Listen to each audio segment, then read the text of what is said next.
to Akshata's Recipes. Thank you so much for stopping by.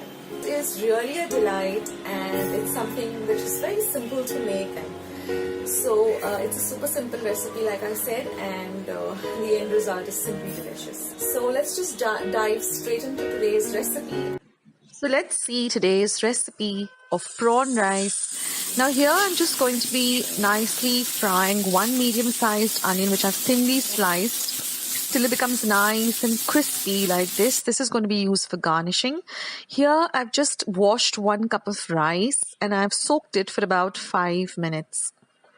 Now we're going to boil this rice, and this is a paste made of 4 green chilies, clove, some garlic and ginger. These are some whole spices. This is 1 medium-sized onion chopped fine.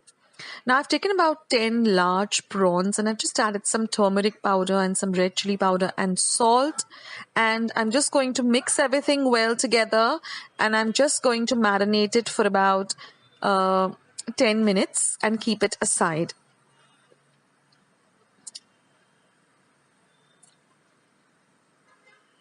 Now I've also chopped up some fresh coriander for garnish. This is some turmeric powder, some garam masala, and also a boiled egg for garnishing. That is optional.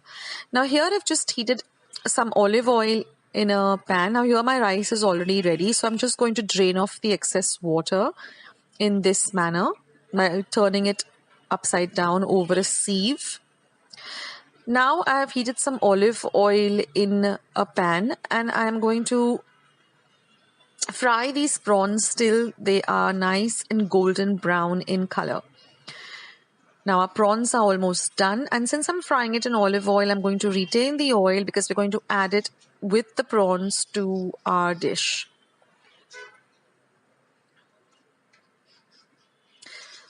Now if you're using smaller prawns, you can use a larger quantity. I'm using these large prawns, that's why I'm using just about 10 to 11. Now our prawns are done. Our rice is also all ready.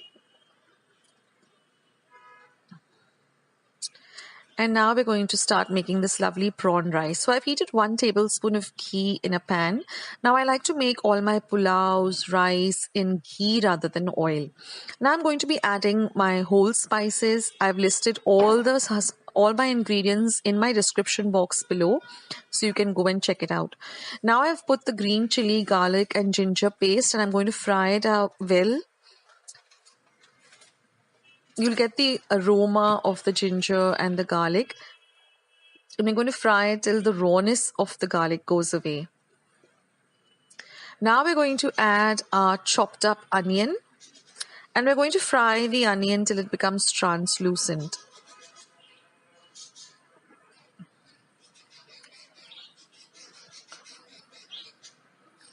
Now once the onion is nice and done,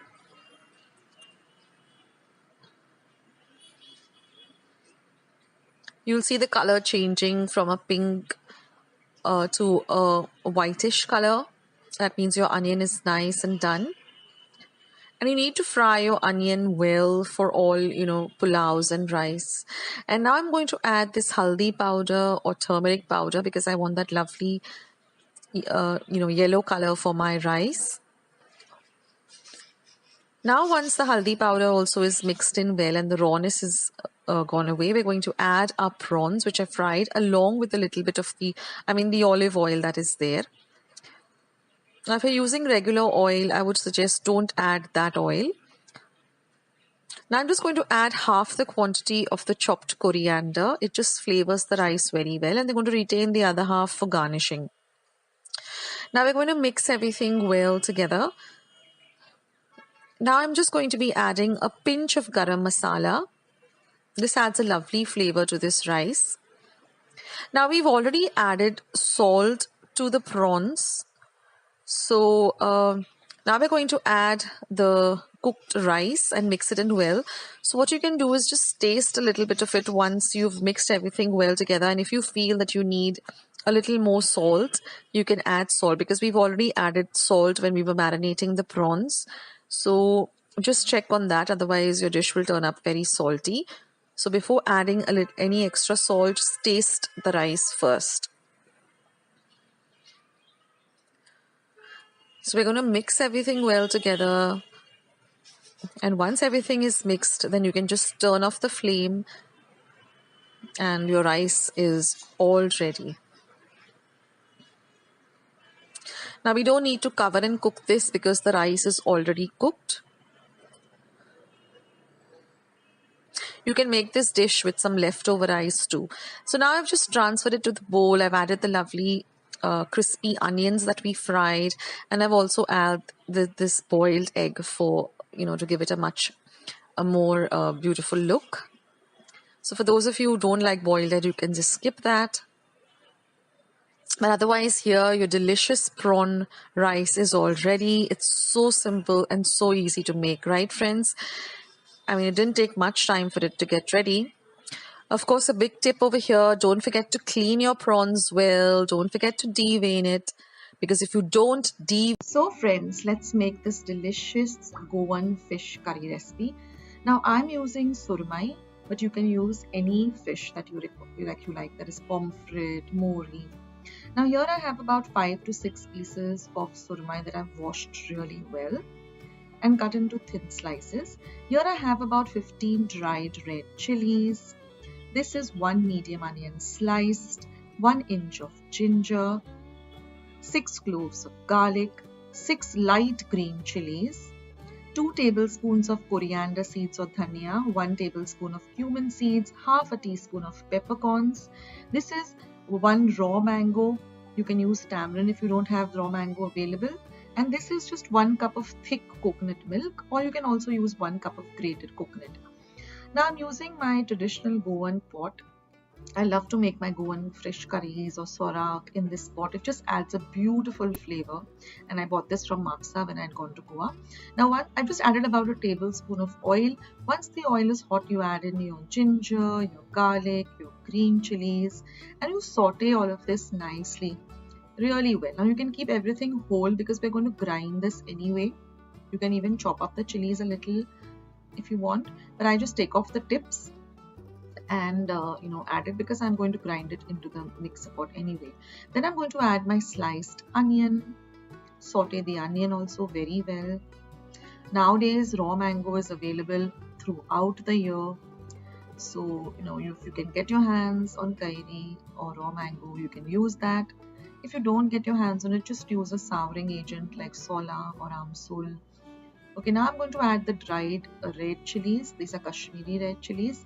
Fry the chilies also really well. If your bagar is really fried well, they say the curry also remains, for a longer, there's a longer shelf life to the curry. Now we'll add our peppercorns, our dhania seeds, our cumin seeds or jeera, and just saute everything very well. Now if you're going to add fresh coconut, this is the time you add your fresh coconut. Now I like to use coconut milk in place of fresh coconut. Now I'm going to add all of this to a mixer jar, add a little bit of water, say about 1/4 cup of water, and grind this to a super fine paste. Also reserve the masala water. Now again I'm going to add just 1 teaspoon of oil, and I'm going to add this ground masala paste, and we're going to fry this paste really well till you get the lovely aroma of the paste. So do this on a low to medium heat and fry it really well.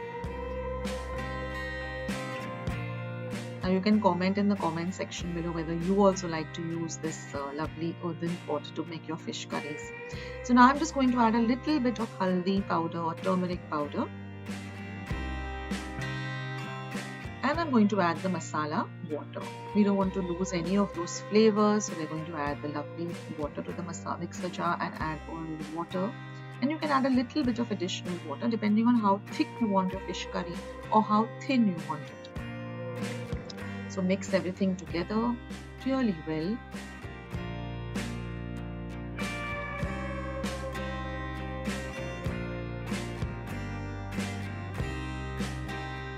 Now I'm going to add some salt to taste.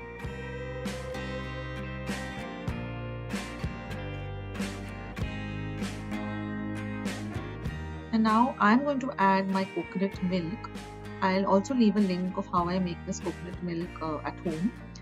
Or if you have already used fresh coconut in the masala, you don't need to add this coconut milk. I always like to add coconut milk. it's a healthier version of making these curries. And I'm just going to add my raw mango pieces. Like I said, if you don't have raw mango, use a souring agent like sola or tamarind, that is chinsa. Now let this curry, now we're going to add the fish pieces and then let everything simmer for about 15 minutes on a low flame till the fish is nicely cooked, till the masala and everything comes together really well. The longer you cook it on a slow heat, the better. Of course, in Goa in the olden days, they used to cook it on the firewood, which added an even better flavor. And your lovely curry, fish curry, is ready. I hope you will try out this recipe.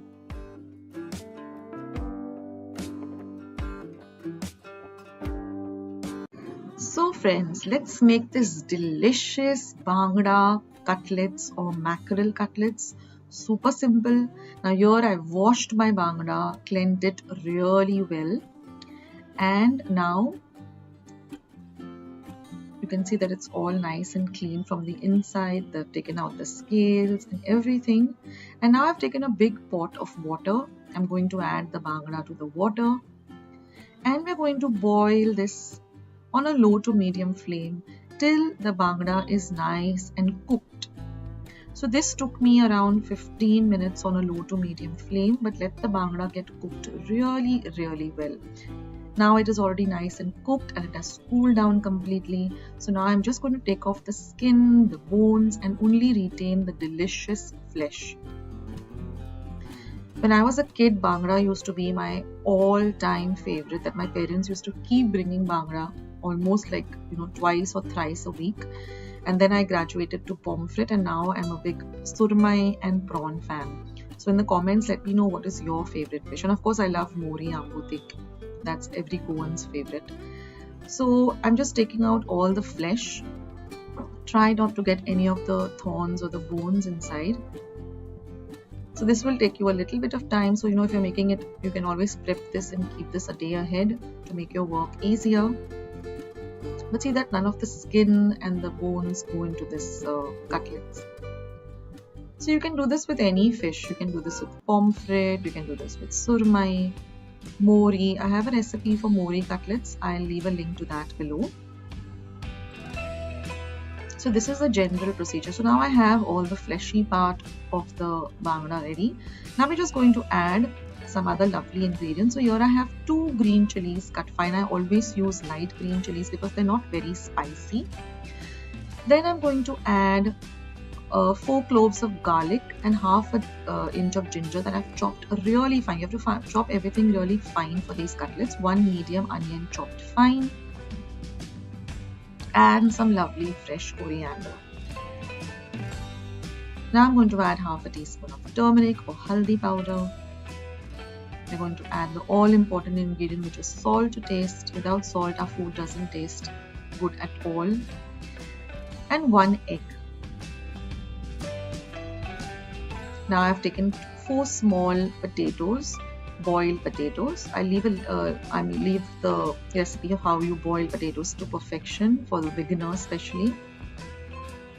And I'm going to add, first I'm going to mix everything well. And I'm going to keep some breadcrumbs. These are homemade breadcrumbs. All I've done is just taken bread and ground it in my mixer. You can also buy a store-bought one. First mix everything together.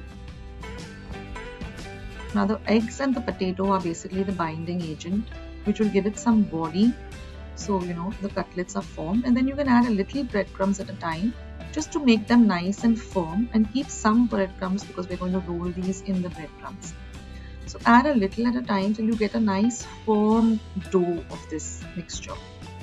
Mix everything well, and then just refrigerate it for about 10 to 15 minutes so the whole thing comes together and sets really well. And then you can just form, whatever. You can form croquettes, you can form cutlets. The choice is yours. Just see that they're all evenly sized and they look nice and presentable. Flatten the edges and just roll them in some breadcrumbs. Coat them really well. That makes it nice and crispy when you put them in breadcrumbs.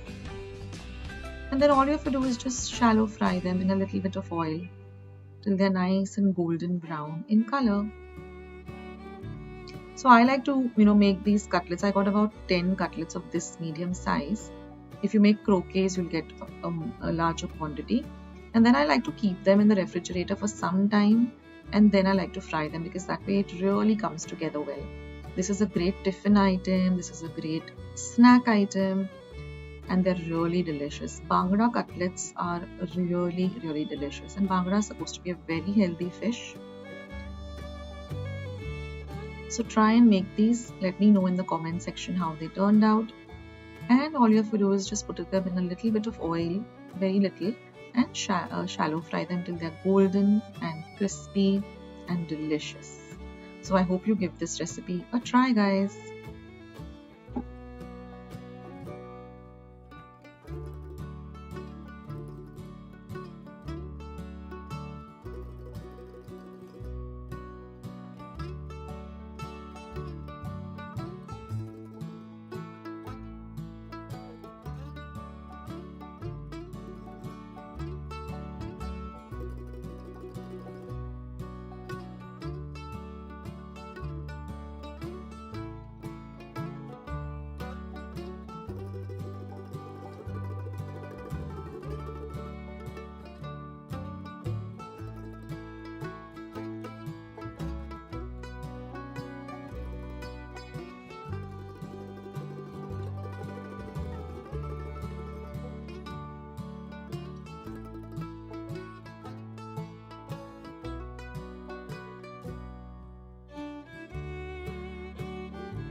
Let's make this delicious prawns dangar or cutlets.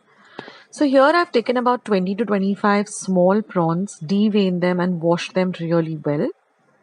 Now I'm going to add one small onion that I've chopped fine, one green chili that I've chopped fine, and we're just going to mix all these three ingredients really well. Now if you're using little larger prawns, you can cut them up into halves. Now I'm going to add 2 teaspoons of ginger garlic paste. I'm going to add some salt to taste. Half a teaspoon of turmeric powder or haldi powder. Half a teaspoon of red chili powder and 1/4 teaspoon of garam masala. 2 tablespoons of rice flour and 2 teaspoons of tamarind juice. So I've taken a small bowl of tamarind and soaked it in some warm water for 15 minutes and then I extracted the pulp. Alternatively, you can also use 2 teaspoons of lemon juice. I'm going to add some coriander, about half a cup of fresh coriander chopped fine. And now I'm just going to mix everything really nicely.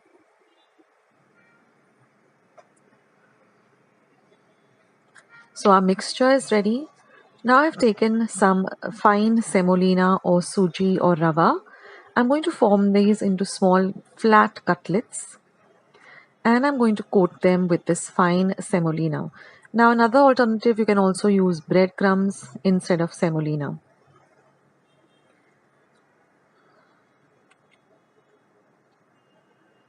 So I'm just going to form these small cutlets. Now if you want a very fine mixture, you can also grind this mixture in your mixer. But I like it this way. The traditional way of making this dangar is where you keep the small prawns whole and then add all of this. It really tastes very, very nice. And so now all our cutlets are formed. Now all we have to do is just shallow fry them in some oil. So I've taken about 2 to 3 tablespoons of oil in a large pan. And I'm just going to place these cutlets and fry them on both sides till they're nice and golden brown on a low to medium flame. There you can hear the lovely oil sizzling and the cutlets frying. These are really, really tasty, and these go so well with some rice, some sorak or some fish curry. They're really, really delicious. And once they're done on one side, just change it on to the other side till the other side is also nice and golden brown in color.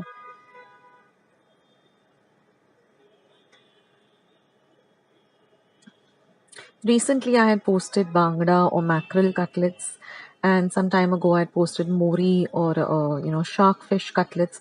So I leave the link to all those recipes down below in the description box. And our cutlets are ready to enjoy. So I hope you like this recipe, and I hope you give it a try. Thank you.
Friends, I hope you like today's recipe as well as today's video, and if you would like to see more videos like this, then don't forget to leave this video a big thumbs up. Also, by clicking the thumbs up icon, also don't forget to subscribe to my channel and become a part of Akshata's recipes. Once you have subscribed, there is a small little bell icon that will pop up, so just click on that. That way, whenever I put up a new recipe or a new video, you get a message for the same. So on that note, I'll say bye and I'll catch you in my next video sooner than you think. This is Akshata saying bye, take care, stay healthy, stay fit, be kind and loving to one another. So till we meet again, bye.